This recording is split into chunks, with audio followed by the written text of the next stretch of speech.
الحمد لله نحمده ونستعينه ونستغفره ونعوذ بالله من شرور أنفسنا ومن سيئات أعمالنا من يهده الله فلا مضل له ومن يضلله فلا هادي له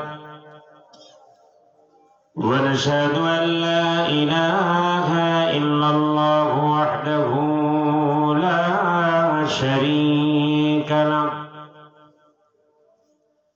ونشهد أن سيدنا وسندنا وحبيب ربنا ومولانا محمدا عبده ورسوله الذي أرسله بالحق بشيرا ونذيرا وداعيا إلى الله بإذنه وسراجا منيرا فقد قال الله تعالى في كلامه المجيد وفي فرقانه الحميد সকলে আমার সাথে উচ্চ আওয়াজে পড়ুন আউযু বিল্লাহি মিনাশ শাইতানির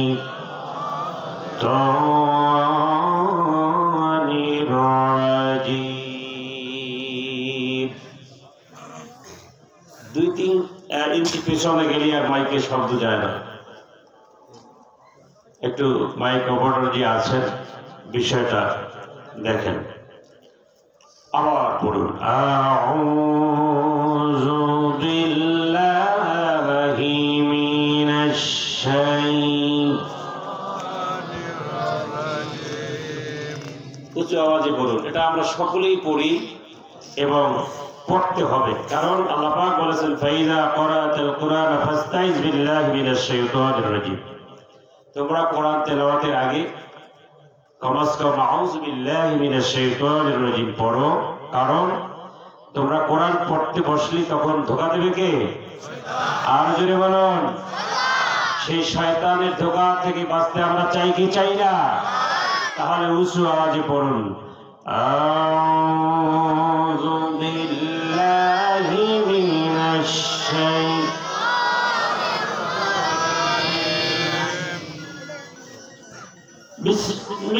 বিসমিল্লাহির রাহমানির রাহিম।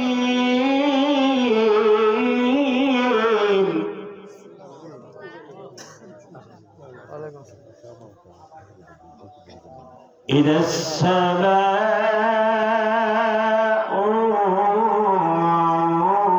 ফাতারাত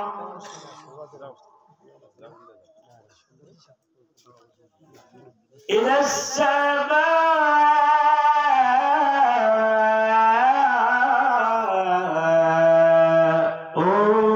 انفطرت وإذا الكواكب انتثرت। কি অবস্থা? আপনারা তো বয়ানের আগেই গলা বসে যায়, মোড়া হয়ে জায়গায় বইয়া অপারেটর সাহেব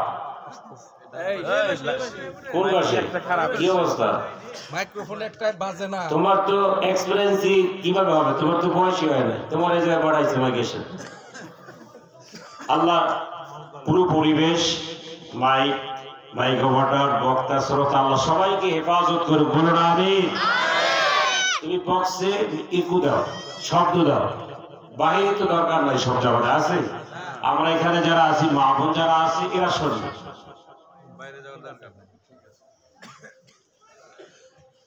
বিসমিল্লাহির রাহমানির রাহিম।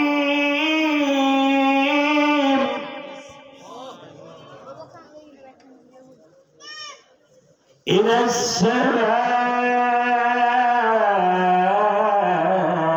السماء فطرت وإذا الكواكب انتصرت وإذا البحار فجرت صدق الله العظيم.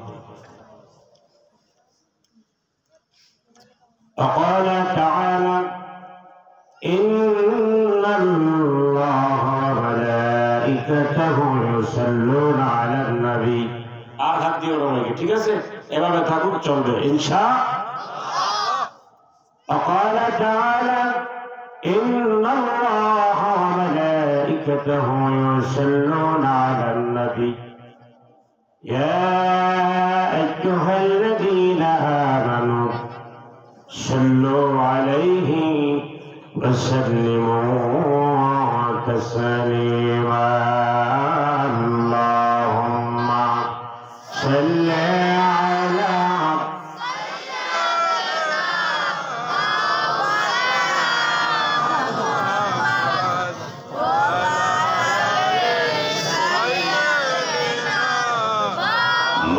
مولانا محمد প্রাণ খুলে মহব্বতের সাথে পড়ুন আল্লাহুম্মা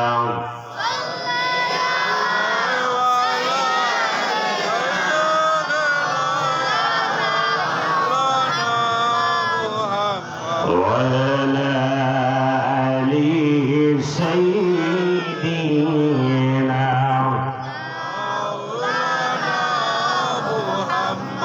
بلغ العلا بكماله كشف الدجى بجماله حسنت جميع خصاله صلوا عليه وآله আরবের বুকে মক্কার পরে যেথায় আমিনার ঘর খোদার করুণা কৌসার হয়ে জোরসে বারংবার বালাগাল উলা জোরে বলুন বিকামালিহি حسنت جميع خصاله صلوا عليه وآله اتني برجتي كتلوها قلم تك پہنچا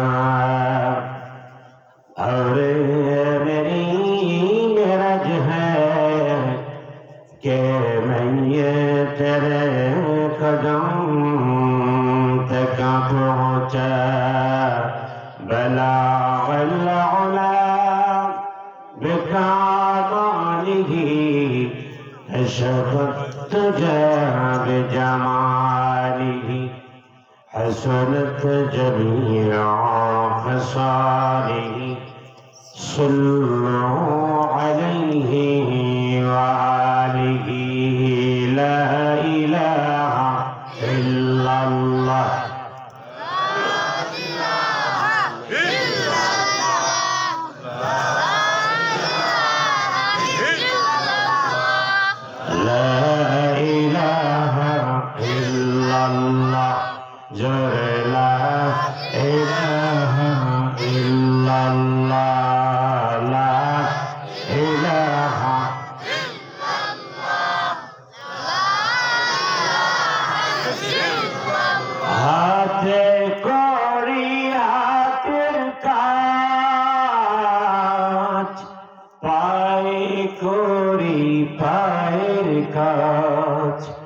মুখে জপি আল্লাহর নাম লা ইলাহা ইল্লাল্লাহ লা ইলাহা ইল্লাল্লাহ লা ইলাহা ইল্লাল্লাহ লা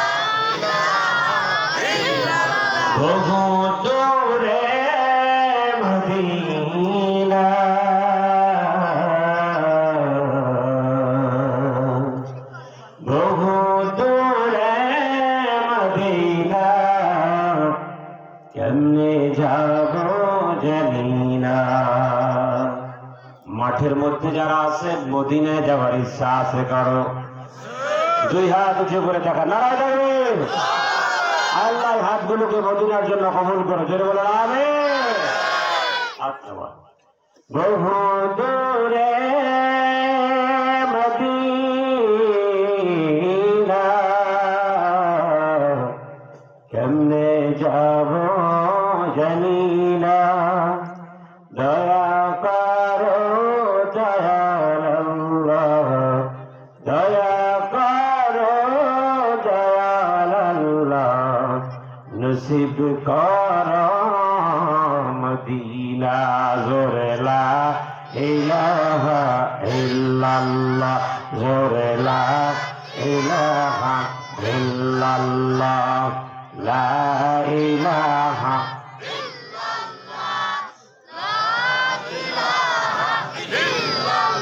لا إله إلا الله محمد رسول الله। চিৎকার মেরে পড়ুন সাল্লাল্লাহু আলাইহি ওয়াসাল্লাম।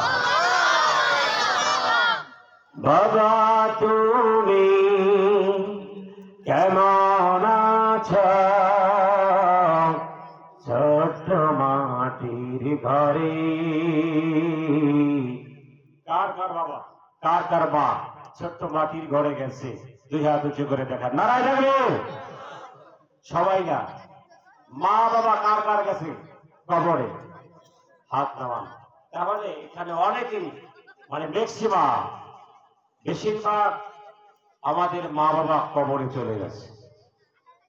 আল্লাহ সবাইকে জান্নাতুল ফেরদৌস নসিব করুন, জোরে বলেন আমিন। এই বাবুরা আমার দিকে খেয়াল করো, ঠিক আছে? তোমরাও যাতে করে ভবিষ্যতে লেখাপড়া করে বড় হতে পারো এই দোয়া করি, জোরে বলেন আমিন। গভীর মনোযোগ। বাবা তুমি কেমন আছো?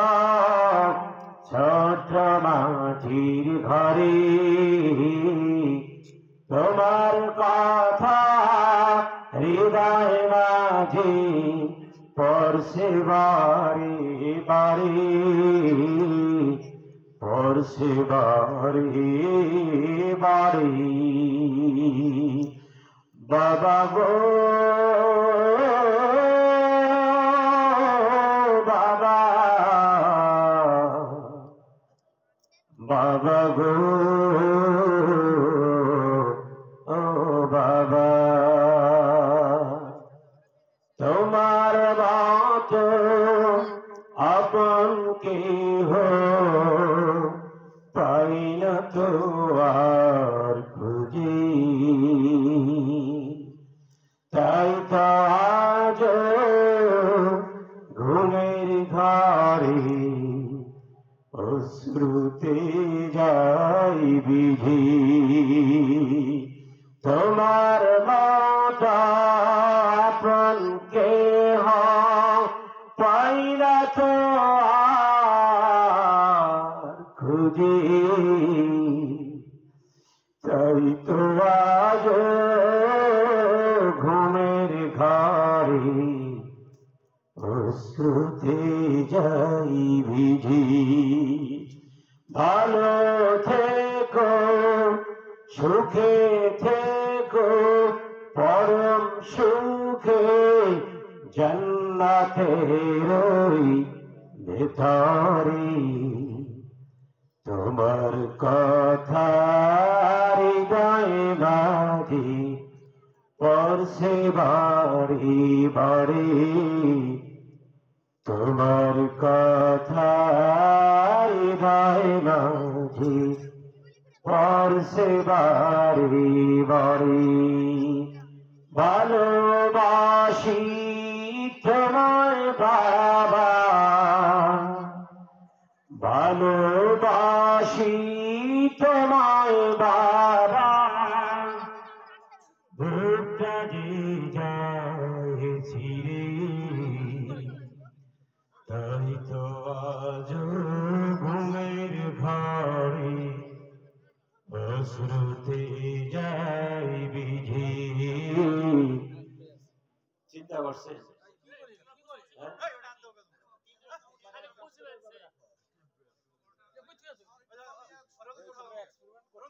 আচ্ছা, আমরা একজনে বলি, আল্লাহ আমাদের বিদায়ী মা বাবা যারা বিদায় নিয়ে কবরে চলে গেছে, সকল কবরগুলোকে জান্নাতের টুকরা বানায় দিক, জোরে বলো না আমিন।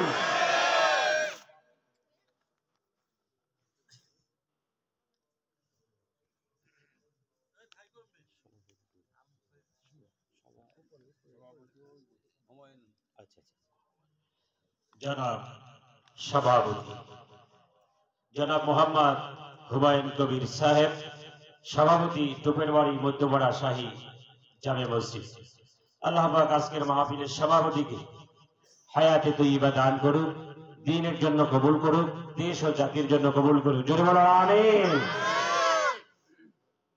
জনাব প্রধান অতিথি আলহাজ তমিজউদ্দিন সাহেব, সদস্য জাতীয় নির্বাহী কমিটি বাংলাদেশ জাতীয়তাবাদী দল ও সভাপতি ধামরাই উপজেলা শাখা, আল্লাহ আজকের প্রধান অতিথি সাহেবকে কবুল করুক, জোরে বলো আমিন। জানে মালে বরকত দান করুক, দেশ ও জাতির কল্যাণে কবুল করুক, জোরে বলো আমিন।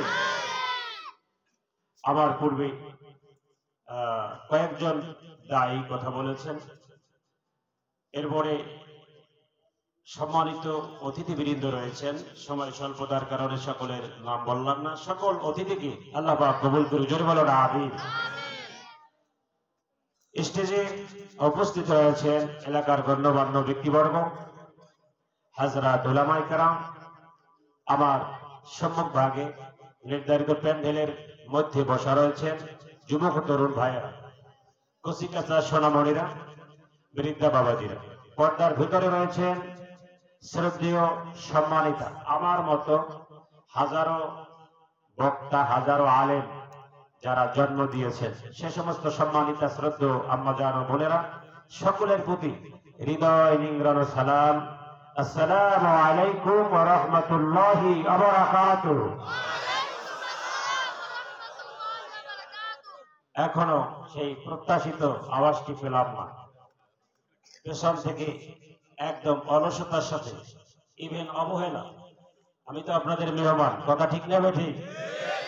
মেহমান হিসেবে আপনাদের কাছে প্রত্যাশা করি আওয়াজ, আপনাদের কাছে যে আওয়াজ আছে কেন সেটা আপনারা অবগত আছেন। বিগত অনেক বছর আপনারা ক্যানভাসার মানে মিছিল মিটিং করেন নাই, কথা বলে ঠিক না ঠিক? ওগুলা জমা আছে না, ওগুলা জমা আছে, যেহেতু খরচ হয় না সেহেতু একটা সিংহের মতো আওয়াজ দেন, নারায়ে তাকবীর। বললে বুঝবে, না বললে কি বুঝবে? আল্লাহ আমাদের সবাইকে কবুল করুন, জোরে বলুন আমিন। আজকের মাহফিলে এসে আপনারা খুশি না বেজা? বেশি না কম? বেশি খুশি হয়েছেন আলহামদুলিল্লাহ। পেছনের ভাইয়েরা এটা প্রমাণ করতে হবে। আপনারা, আমরা শুক্রবার দিন, জুমার দিন দেখবেন মসজিদের মধ্যে একটা কোণা থাকে, শনিবারের কোণা, দশায় শয়তান ধরে, অর্থাৎ একটা সাইডে থাকবে, দেখবেন কিছু গোলাপান ওখানে বসে কথা বলে, আছে না নাই? আমার মাহফিলে যেখানে যাই আল্লাহ কথা বলায়, এই সমস্ত ঘুমিয়ে পড়া, ঝিমিয়ে পড়া শ্রোতা নিয়ে আমি কথা বলি না। আমিও যতক্ষণ অ্যাক্টিভ থাকবো আপনাদেরও থাকতে হবে ইনশাআল্লাহ। আজকের আপনাদের চাহিদা মতো, অর্থাৎ রোগী আর ডাক্তার, রোগী যে রোগগুলো বলবে এগুলো বুঝে শুনে ডাক্তার প্রেসক্রিপশন করবে, ঠিক না ঠিক? এখন ডাক্তার যদি কিছু না বুঝে তখন রোগীকে বুঝিয়ে বলতে হবে, ঠিক না ঠিক? এক জায়গায় এক রোগী গেছে, স্বামী স্ত্রী দুজন মিলে, স্ত্রী একটু বেশি বোঝে, এমন আছে না নাই? পুরুষের থেকে এখন মহিলারা বেশি বোঝে না কম বোঝে? বেশি বোঝে। সবাই না, এই এলাকার না, আপনাদের চোখের বাড়ি করতে পারা এই এলাকার মা বোনরা সবাই ভালো আলহামদুলিল্লাহ। তো আমি বলতেছি আমাদের এলাকার, কারণ মা বোনদেরকে চিনতে হলে তো তাদের আত্মীয়তা, একটা সম্পর্ক থাকতে হয়। আমার যেহেতু এলাকায় নাই, আজ প্রথম এসেছি, জীবনের প্রথম, সুতরাং আপনাদের এলাকার খবর তো জানি না। তো দুইজন স্বামী স্ত্রী ডাক্তারের কাছে গেছে, যাওয়ার পরে এখন ডাক্তার বলতেছে যে আপনাদের সমস্যা কি, কি কারণে এসেছে? যেমন আপনারা এখানে যারা এসেছেন, আপনাদের চাহিদা প্রয়োজন মাফিক যদি কিছু কথা না হয়, তাহলে আপনারা আমরা যে রোগী ভুগি কলবের রোগ, সে রোগটা কোথায়? জোরে বলেন। অন্তরের রোগ, কলবের রোগ। এই কলবের রোগ দূরীভূত করার জন্য কোরআনের চিকিৎসার দরকার আছে না নাই? এখন রোগীর কাছে ডাক্তার জিজ্ঞেস করে কি হয়েছে আপনাদের। এখন পুরুষ লোক কথা বলে না, যিনি রোগী তিনি কথা বলে না, বলতে আছে ওনার স্ত্রী, বলে স্যার ডিসেন্ট্রি হয়েছে, পাতলা পায়খানা। এখন ডাক্তার বলতেছে আপনি বসেন, রোগীর জন্য যে চেয়ার দেয় ওখানে বসেন। রোগী বলতে আছে ডাক্তার সাহেব বসা যাবে না, সমস্যা আছে। ডাক্তার বলে কি সমস্যা? এটা তো রোগীর জন্য চেয়ার, বসবেন শুনবো কথা। মহিলা বলতেছে না, আপনার চেয়ার নষ্ট হয়ে যাবে, বসলে কি হবে? চেয়ার নষ্ট হবে। দেখেন আমার কাছে তো অনেক দিন যাবত রোগী আসতেছে, কেউ তো চেয়ার নষ্ট করে না, আপনার স্বামীর কি হয়েছে চেয়ার নষ্ট হয়ে যাবে? বলে পাতলা পায়খানা। বলে দেখেন আমি তো পাতলা পায়খানা রুগী দেখি, আমার চেয়ারে পর্যন্ত নষ্ট হয় না, বসেন। বলে না। ডাক্তার বলতেছে কেমন পাতলা পায়খানা হয়েছে? এবার স্ত্রী বলতেছে আপনি কি ভালো করে বুঝতে চান? ডাক্তার বলতেছে হ্যাঁ ভালো করে বুঝতেছে, না কি চিকিৎসা করবো? এবার রোগীর স্ত্রী বলতেছে ডাক্তার আমার স্বামীর পাতলা পায়খানা এমন পর্যায়ে গেছে, সে পাতলা পায়খানা দিয়ে আপনি কুলি করতে পারবেন। কি করতে পারবেন? কুলি করতে পারবেন। তার মানে আপনারা আপনাদের এলাকার ভাষা অনুযায়ী বুঝবেন তার মানে কি হতে পারে। অর্থাৎ এখন ডাক্তার ভালো করে বুঝতে পেরেছে কিনা কথা বলেন, যে এই রোগী কাম বিছানায় সারে। কোথায় সারে? বিছানায়। টয়লেট পর্যন্ত যেতে পারে না। এখন ফিল্ডবিট 500 এমডি ছাড়া আর কাজ করবে? জোরে বলেন করবে? এজন্য আমাদের যারা আমরা নামাজি, বেনামাজি বাদ দিলাম, নামাজিদের রোগ আছে না নাই? জোরে বলে আছে না নাই? আল্লাহ পাক যেন আমাদের প্রয়োজন মাফিক রোগ অনুযায়ী আল্লাহ কিছু কথা বলা এবং আপনাদের শোনা, পরিশেষে উভয়কে আমল করার তৌফিক দান করে। জোরে বলুন আমিন। বন্ধুগণ আমার, আমরা সবাই কোথায় যেতে চাই? জান্নাতে। কোথায়? আরো জোরে বলেন। জান্নাতের পথ পৃথিবীতে সর্বপ্রথম কোন ব্যক্তির জান্নাতে যাওয়ার পথ নষ্ট হয়েছে বলতে পারেন? কেউ বলতে পারেন? আচ্ছা তাহলে শোনেন, একমাত্র জান্নাত পাবে ইমানদার। কারা? ইমানদারেরা। তার মানে হলো যারা পড়েছে লা ইলাহা ইল্লাল্লাহ মুহাম্মাদুর সাল্লাল্লাহু আলাইহি সাল্লাম, তার জন্য জান্নাত ওয়াজিব। এখন এই কালিমা পড়ার পরও কার জান্নাত নষ্ট হয়ে গেছে বলতে পারেন? বন্ধুগণ আমার, আল্লাহ পাক বলেন ইন্নাহু মান ইউশরিক বিল্লাহি ফাকাদ হারামাল্লাহু আলাইহিল জান্নাহ। আল্লাহ পাক বলেন নিশ্চয়ই যারা ঈমান আনার পরে শিরক করেছে। কি করেছে বলেন? কি আনার পরে? ঈমান আনার পরে, কালিমা পড়ার পরেও যারা শিরক করেছে, হে নবী তাদেরকে জানিয়ে দেন যারা ঈমান আনার পরেও শিরক করেছে আমি আল্লাহ রাব্বুল আলামিন তাদের জন্য জান্নাত আমি হারাম করে দিলাম। চিৎকার করে বলে নাউজুবিল্লাহ। তাহলে কালিমা পড়লেই জান্নাত হবে? মৃত্যুবরণ করতে হবে ইমানি হালতে। মুশরিক হয়ে ইমান হারা হয়ে মারা যাওয়া যাবে, তাহলে জান্নাত পাওয়া যাবে না। 2 নম্বরে, 1 নম্বরে যে মুশরিক সে জান্নাতের অনুপযোগী। 2 নম্বরে কোন ব্যক্তি? গভীর মনোযোগ, ডানে বামে তাকানো যাবে না। তাহলে একদম আপনি শুরু শেষ আকার দাড়ি কমা যদি না থাকে এখানে প্রস্রাব করিবেন না। করিলে কথা বলেন না কেন? যদি আপনি দাড়ি জায়গায় না বসাতে পারেন, কমা যদি জায়গায় না বসাতে পারেন, তাহলে শব্দ হবে না। শব্দ না হলে অর্থ হবে না, অর্থ না হলে কিছু বোঝা যাবে। এই জন্য গভীর মনোযোগ, এদিকে সেদিকে তাকানো যাবে। এক নম্বরে মুসলমান হওয়ার পরেও কার জন্য জান্নাত হারাম? মুশরিক, যে শিরিক করে। দুই নম্বরে কোন ব্যক্তি? ভাইরা আমার বলে, দুই নম্বরে ভাইরা আমার, দুই নম্বরের ব্যক্তিকে গভীর মনোযোগ দিয়ে শুনবেন।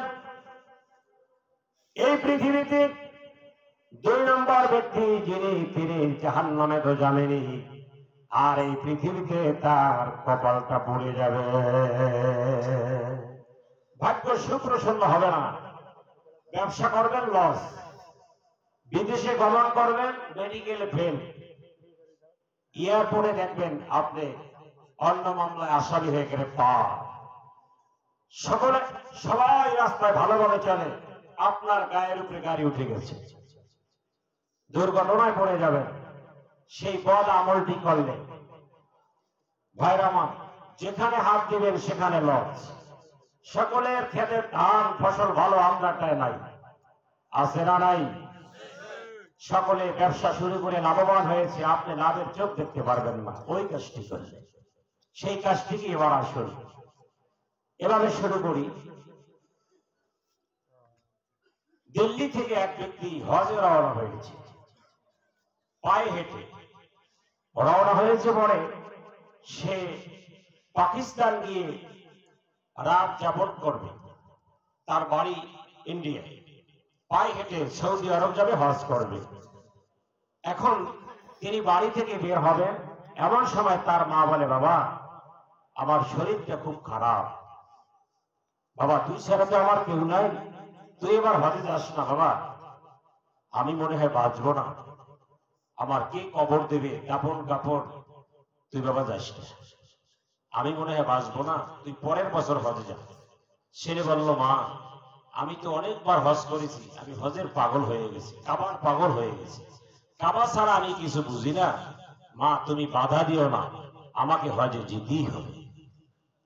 ভাইরা আমার, মায়ের অনুরোধ উপেক্ষা করে সন্তান হজে রওনা হয়েছে। রাত যাপন করবে পাকিস্তানের দুর্গম এলাকায়, রাত যাপন করবে মসজিদে। তিনি মসজিদে ঢুকেছে, রাত গভীর হয়েছে, তাহাজ্জুদে দাঁড়িয়েছে। তাহাজ্জুদে দাঁড়িয়ে তিনি দোয়া করতেছে, আল্লাহ তুমি আমার পায়ে হেঁটে তোমার ঘর বাইতুল্লাহে পৌঁছাবার তৌফিক দাও। এদিকে বাড়িতে আমার দুই চোখের পানি ছেড়ে দিয়ে বলে, আল্লাহ আমার আর কেউ নাই, আমার একটা সন্তান আমাকে ফেলে তোমার ঘর বাইতুল্লাহে গেছে জিয়ারতে, ও অনেকবার হজ করছে, পরের বছর যেতে পারতো, আমি মা আমার দিক তাকাইল না, আমার দুইটা চোখ দিয়ে দর দর করে পানি ভরে গেল। আল্লাহ গো তোমার কাছে আমার সন্তানের বিচার দিলাম। গভীর মনোযোগ। সন্তান তাহাজ্জুদের নামাজে দাঁড়ায় বলে, আল্লাহ তুমি আমারে কাবায় পৌঁছাবার তৌফিক দিও। এদিকে মা বলে, আল্লাহ আমার সেবা করার কেউ নাই। সন্তানকে অনুরোধ করলাম, সন্তান তুই বাবা যাস না, তুই ছাড়া আমার কেউ নাই। আল্লাহ গো আমার সন্তানের বিচার তোমার কাছে দিলাম। আমি এই হাউজে জানতে চাই, যিনি কাবায় রওনা হয়েছে, তার যদি নামাজ পড়ে হাত তুলেছে, তার তো আল্লাহর কাছে যাবে না মা যেই মা গর্ভে রেখেছে 10 মাস 2 বছর দুধ পান করাইছি, এই মা যখন সন্তানের জন্য চোখের পানি ছেড়ে দিয়ে বদদোয়া করলো, বলুন তো আল্লাহর কাছে কার দোয়া পৌঁছে যাবে? সবাই বলেন না কার দোয়া? ভাই আমার, উনি যে মসজিদে নামাজ পড়তেছে ওই এলাকায় চুরি হয়েছে। রাতে চুরি হয় কি হয় না? এলাকায় তো কোনো চোর নয়, আছে সব চোর আমাদের এলাকায়। এলাকার তো সব ফেরেশতা, মাশাআল্লাহ। চোর ভালো মানুষ অনেক সময় চোর হয়ে যায়, আছে না নাই? মসজিদের মুসল্লি দুই একজন 10 টাকা পাইলে বাক্সায় দেয়, যদি 5000 টাকা পায়, কথা বলেন না কেন, সেইটা যদি মসজিদে জমা দেয় মনে করা হবে লোকটা সৎ, কথা বলেন না কেন। বন্ধ করা।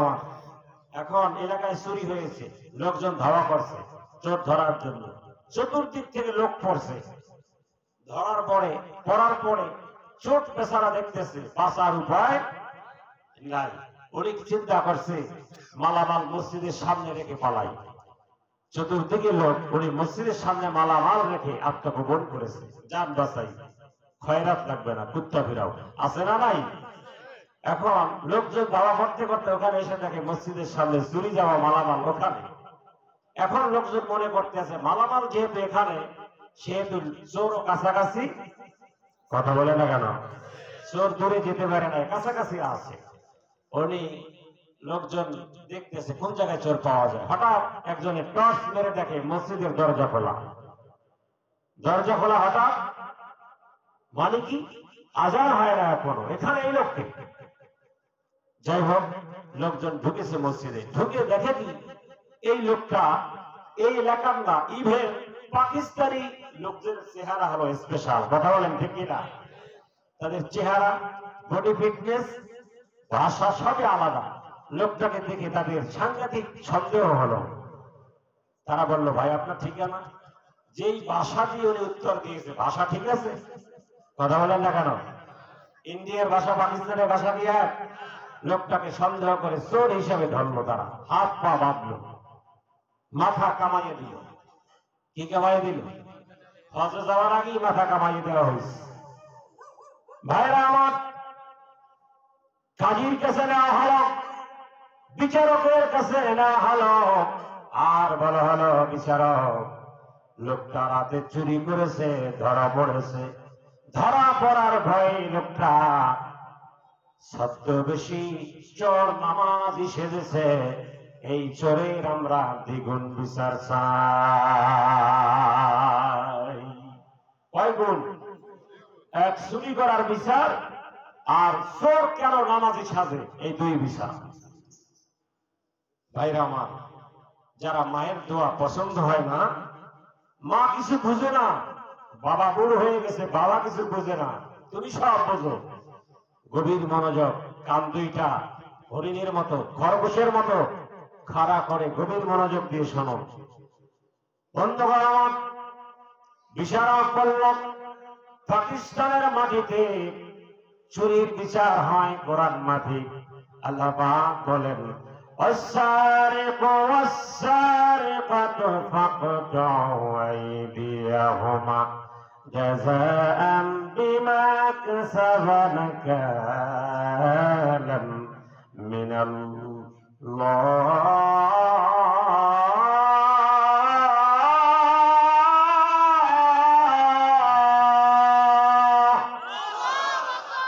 আল্লাহর বিচার কি চুরি করলেন, কথা বলেন না কেন, হাত কাটা হলো, নারী হোক সে পুরুষ হোক। বিচারক বলল, চোরের হাত কেটে দাও, কারণ এর পক্ষে যে কেউ সাক্ষী দিবে আছে, কথা বলেন না কেন, কেউ নাই। চুরি দায়, তার হাত কাটা হলো। এখন আর একটা বিচার বাকি আছে না, চুরি করে সে কি সাজছে, জোরে বলেন, নামাজি সাজছে। অনেক চোর গাড়িতে পকেট মারে, গাড়ি টুপি রেখে, আছে না নাই? এই চোর আমাদের ইজ্জত মারে কি মারে না? ধরা পড়লে বলে কি জানেন, হুজুররা নামাজিরা পকেট মারছে, কি কথা বল না কেন? বিচার দ্বিগুণ হবে। কাজী বলতে আছে, ঠিক আছে, এই লোক যেহেতু ছদ্মবেশী নামাজি চোর, সেহেতু তাকে বাজারে বাজারে মাথা কামাইয়া, মাথা তো আগেই কামিয়েছে, এখন এই মাথা কামানো মাথায় আলকাতরা দিয়ে বাজারে বাজারে ঘোরাও, আর জের আছে না, মাইকিং ঢোল বাজাইয়ে দাও যে এই লোক চুরি করছে, হাত কাটা হয়েছে, তারপরে সারতে না পারে নামাজে দাঁড়াইছে, তার জন্য মাথা কামাইয়া আলকাতরা দেওয়া হয়েছে। আল্লাহু আকবার বলবেন, চিৎকার মেরে। যারা আমরা মায়ের পেট থেকে মাকে 10টা মাস যন্ত্রণা দিয়ে এই দুনিয়ায় এসে 2 বছর মায়ের দুধ পান করেছি, যারা চিৎকার মেরে বলেন আল্লাহু আকবার। কেঁদেছে, মহাশয় তুমি দোয়া করেছো তাহাজ্জুদের নামাজে দাঁড়াইয়া, কোন নামাজে কাজ হবে না।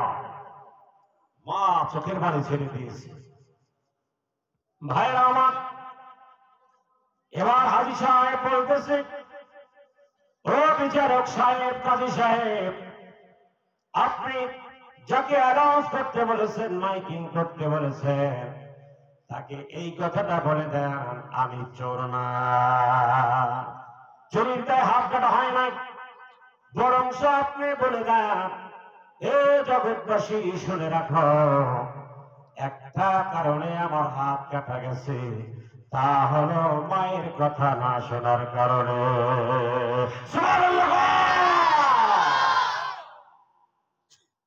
অনেক কপাল পড়া আছে, বুঝে না, তারপরও মায়ের দোয়া দেয় না। আছে না নাই? ইমাম সাহেবের কাছে যায়, হুজুর দোয়া করেন, এই 500 টাকা ধরেন, ইমাম সাহেবকে দিবেন, অসুবিধা নাই। দোয়াটা তো আগে কার নিতে হবে? জোরে বলেন, সবাই মুখ খুলে বলেন, জোরে বলেন, কার দোয়া? মায়ের দোয়া নিতে হবে। এখন বলেন 2 নম্বর ব্যক্তিকে, যার জান্নাত হারাম হয়ে গেছে, মায়ের অভিশপ্ত সন্তান, বাবার কথা বলেন না কেন? বাবার অভিশপ্ত সন্তান আছে না নাই? মায়ের কথা শোনে না, বাবার কথা শোনে না, বউর কথা শোনে, এমন ভদ্রলোক আছে এলাকায়? বউ যদি বলে দাঁড়ায় পেশাব করো, মনে হয় তাও করবে, প্যান্ট সেইও খুলবে না, সারিয়ে দেবে। আছে না নাই? পাগল হয়ে গেছে। দুনিয়ায় কার অবদান তোমার পেছনে সব ভুলে গেছে। বন্ধুগণ আমার, এই কোরআন শরীফে একজন ব্যক্তির নাম লেখা হয়েছে, যার নাম লোকমান। আপনারা নাম শুনেছেন? তার নামে একটা সূরাও আছে। তিনি নবী না, কিন্তু তার নাম কেন কোরআন শরীফে দেওয়া হলো বলতে পারেন? এবার আসুন কারণটা গভীর মনোযোগ দিয়ে শোনেন। ভাইরা আমার, হযরত লোকমান আলাইহিস সালাম তার সন্তানকে পড়ান আদর্শলিপি। আরবি আদর্শলিপি হিসেবে শুরুতে রয়েছে আলিফ বা তা সা। কথা বলেন ঠিক কিনা? উনি পড়াচ্ছেন, হঠাৎ বলে, বাবা আদর্শলিপি বন্ধ করো, আমার দিক তাকাও। ছেলে তাকাইস, বলে, বাবা আমি তোমাকে একটা ওসিয়ত করি। কি ওসিয়ত? আল্লাহ পাক তুলে ধরছেন সেই ওসিয়তটি। হযরত লোকমান বলল, ইয ক্বালা লুকমানু লিবনিহি ওয়া হুয়া ইয়াইযুহু ইয়া বুনাইয়া লা তুশরিক বিল্লাহ।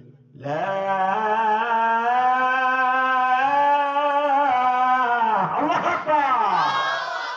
লোকমান বলল, বসো, তুমি আদর্শ যদি পড়ার যা পড়ো, কোরআন শরীফ মুখস্থ করো, আর বিশ্ব ইমাম সাহেব, বাবা খবরদার জীবনও লা তুশরিক বিল্লাহ, আল্লাহর সঙ্গে কাউকে শরীক করবে না।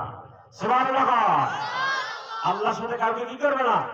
শরীক করবে না। কেন বাবা? আল্লাহ কি ছোট্ট ছেলে? তো ছেলে না, বুঝো না। তখন আল্লাহ পাক বলল, লোকমান বলল, বাবা তুমি তোমার চেহারার দিক তাকাও। তাকাইছে, আয়না নিয়েছে সামনে, বলে, বাবা দেখো তোমার মুখ যেখানে, নাক কথা বলেন সেখানে, চোখ সেখানে, জিহ্বা সেখানে। কেন বাবা বলতে পারো না? শোনো আবার শোন, তুমি যখন পোলাও খাবে, পোলাও, এই পোলাওটি যদি নষ্ট হয়ে থাকে, দুর্গন্ধ হয়ে থাকে, আর যদি চোখ পিছনে থাকে, এই পোলাও রং ঠিক আছে কিনা, পিছনে পাঠানো লাগবে, সেন্ট ঠিক আছে কিনা, নাক যদি ঘাড়ের উপরে থাকে সেখানে পাঠানো লাগতো। বাবা তুমি তাকায়া দেখো, তুমি পোলাও নাকে মুখের সামনে ধরেছো, নাক বলে দিয়েছে সেন্ট ঠিক আছে, জিহ্বা বলে দিয়েছে স্বাদ ঠিক আছে, চোখ বলে দিয়েছে রং ঠিক আছে। বাবা তখন তুমি খেয়ে ফেলো, বলো তো বাবা এত সুন্দর করে কে বানাইছে? এবার সন্তান চিৎকার মেরে বলে, বাবা এত সুন্দর করে পৃথিবীর কেউ বানাতে পারে না, যিনি বানাতে পারেন তিনি কে? আল্লাহ। এত সুন্দর করে বুঝাবার পর আল্লাহ পাক খুশি হয়েছেন। আল্লাহ পাক বলে, জিবরাইল আমি পুরো কোরআনের মধ্যে লোকমানের এই ঘটনাটি তুলে ধরবো। সুবহানাল্লাহ। এখন আল্লাহ পাক বলে, লোকমান, তুমি আমার সাথে তোমার সন্তানকে পরিচয় করিয়ে দিয়েছো, এখন আমি তোমাকে তোমার সন্তানের সাথে পরিচয় করিয়ে দিব। সুবহানাল্লাহ বলো। কি পরিচয়? এবার আসুন, আল্লাহ পাক বলেন, ووصينا الإنسان بوالديه حملته أمه وهنا على وهن وفصاله في عامين أن اشكر لي ولوالديك إلي المصير। سبحان الله। এখানে অনেকগুলো অ্যান্সার আছে প্রশ্নের। আমাদের যারা সন্তানদের দুধ পান করায় না মা, কত বছর করায়? 2 বছরের বেশি করায় না অনেকে? জায়েজ আছে? এখানে আল্লাহ পাক বলেছে 2 বছর মা দুধ পান করাবে। কত বছর? জোরে বলেন। আল্লাহ পাক বলে, সন্তান, লোকমানের সন্তানকে বলতেছে, শোনো, এখন তোমরা মায়ের সঙ্গে পরিচয়। অবশ্যই না হামালা। ও লোকমানের সন্তান, যেই বাবা আল্লাহর সাথে পরিচয় করাই দিল, ওই মায়ের সঙ্গে বাবার সঙ্গে পরিচিত হও। তোমাকে তোমার মা 10 মাস গর্ভে ধারণ করেছে, ঠিক না ঠিক? ঠিক হলে জোরে আওয়াজ করে বলেন ঠিক কিনা। একটু কম বেশি, 9 মাস, 9.5 মাস, 10 মাস, 8.5 মাস তোমার করেছে। এখন এই মা বাবার সঙ্গে তুমি বড় হয়ে কেমন ব্যবহার করবে? কে বলতেছেন? আরো জোরে বলেন। আল্লাহ পাক বলতেছেন।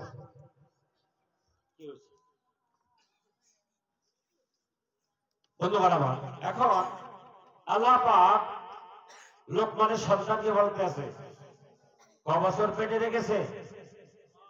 10 মাস। এই 10 মাসে তুমি কি করেছো জানো? সন্তান হিসেবে তো আমরা জানি না। এবার আসেন, ডাক্তার, চিকিৎসা বিজ্ঞান কি বলে? সন্তান যখন মায়ের পেটে থাকে তখন এই সন্তান ভাঁজ হয়ে থাকে। ভাঁজ কি হয়ে থাকে? ভাঁজ হবার পরে তার পা দুইটো থাকে মায়ের করে যাওয়ার কাছে, ঠিক না ঠিক? আল্ট্রাসাউন্ডে আপনারা দেখবেন, চিকিৎসা বিজ্ঞান বলে সন্তান যখনই নড়ে, নাড়াচাড়া করে পা, তখনই ওই পায়ের আঘাতটা মায়ের কলিজায় লাগে। সুবহানাল্লাহ বলে। আল্লাহ পাক বলেন, লোকমানের সন্তান, গভীর মনোযোগ দিয়ে শোনো, 10 মাস তুমি মায়ের পেটে ছিলে। 10 মাসে তুমি তোমার মায়ের কলিজায় কমস কম লোকমানের সন্তান তুমি 4500 বার লাথি দিয়েছ। যখন লাথি দিয়েছ তখন তোমার মা ভাত খাচ্ছিল, বাবাও খাচ্ছিল। হঠাৎ বাবা ভাতের থালাটা সরিয়ে দিয়ে বিছানায় শুয়ে পড়েছে, সারা রাত কেঁদেছে। ও লোকমানের সন্তান, তোমার মা যখন কেঁদেছিল 10 মাস, এই পৃথিবীর কোন মা, কোন বাবা, কোন আত্মীয় ওই 10 মাসের একদিন সে কান্নায় অংশগ্রহণ করে নাই। কথা বলেন ঠিক কিনা? আচ্ছা আচ্ছা, বুঝতে পেরেছি, আওয়াজের শব্দ হচ্ছে। আমরা একটু সময় দিচ্ছি, মাইকটা ঠিক করে দিই, জিকির করি লা ইলাহা জোরে লা ইলাহা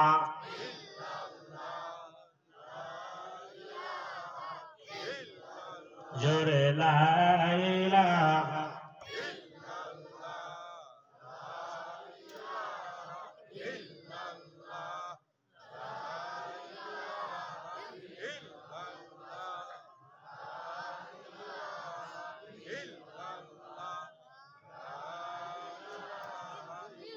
নড়াচড়া করেন কেন? বসে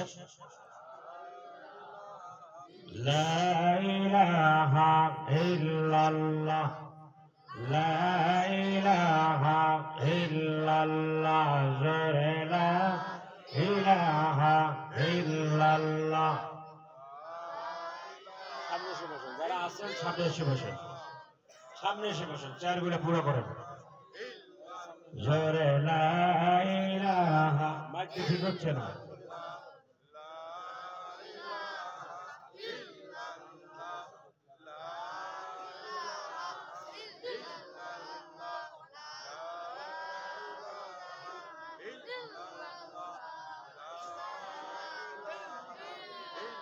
لا إله إلا الله لا إله إلا الله لا إله إلا الله لا إله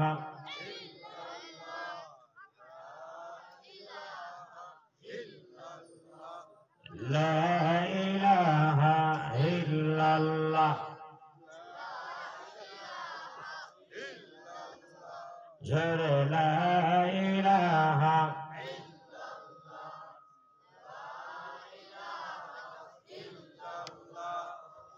لا إله إلا الله لا إله لا إله إلا الله إلا الله جلالك